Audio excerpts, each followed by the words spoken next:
اللہ کے نام سے شروع جو بڑا مہربان نہایت رحم کرنے والا ہے۔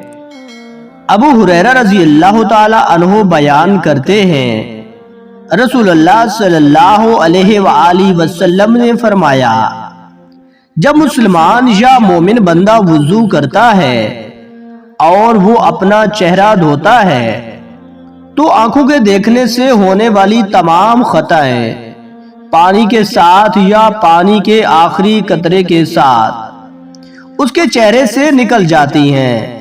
پس جب وہ اپنے ہاتھ دھوتا ہے تو اس کے ہاتھوں سے جو خطائیں سرزد ہوتی ہیں وہ پانی کے ساتھ یا پانی کے آخری قطرے کے ساتھ اس کے ہاتھوں سے نکل جاتی ہیں۔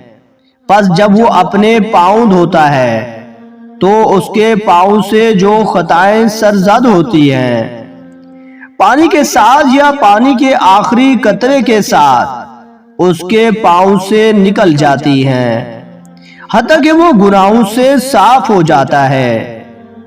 دوستو، اللہ پاک سے دعا ہے کہ اللہ پاک ہمیں ان احادیث مبارکہ پر عمل کرنے کی توفیق و ہمت عطا فرمائے۔ آمین ثم آمین۔